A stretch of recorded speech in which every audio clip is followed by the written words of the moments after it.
At De Montfort University, we're really passionate about embedding sort of education for sustainable development in our curriculum. We've just revitalised all our engineering curriculum and wanted to get sustainability at the core of our engineering curriculum, and Engineers Without Borders seemed like a great way to do it. We got involved in the project because we saw synergies with what they were teaching engineering students with what we should be teaching design students about being global designers, being able to design on an international level as well as a community level, being able to understand the context and the users for which they're designing in. Global Dimensions of Engineering project is trying to support lecturers who want to start looking at these wider issues to do with low-income countries, appropriate technology, the global challenges we have in the world today, trying to give them some support in terms of materials and training and advice, case studies that they can then use in the classroom without having to start from scratch. For academics such as myself, who hasn't had a huge amount of field experience, it's really important to have access to experts in the field. It's important to have access to people who are living in the context that you're expecting your students to design for, and access to a number of case studies so we can see images of the places that they're going to be designing products for, we can see the people that they're designing for. The absolute crucial key message is social context. Is your engineering solution appropriate for the community that you're dealing with, be it a community in the UK that's got flooding, a community overseas, and that is part of the relationship between the university and EWB. They work with communities to find out what the community needs are prior to engaging with the students. As a university, we wouldn't be able to do that. It's changing the focus of engineering away from just the technology and realising it's technology for people.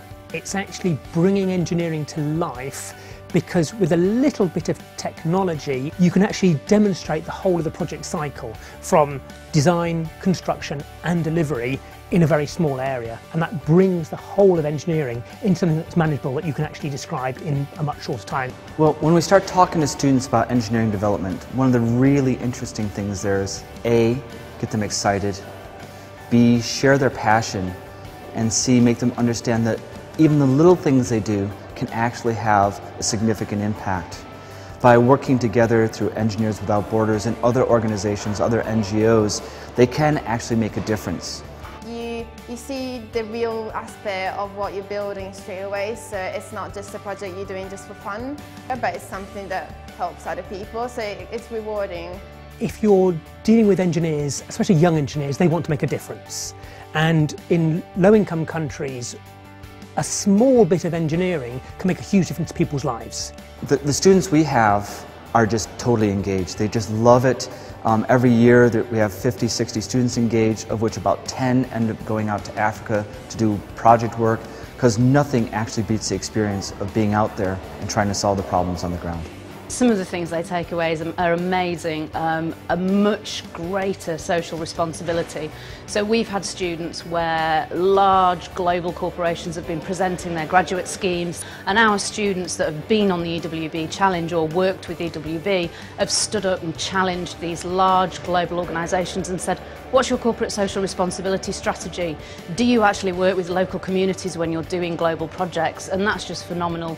You know, they're talking about making a difference, and they're articulating that to potential employers, and employers love it.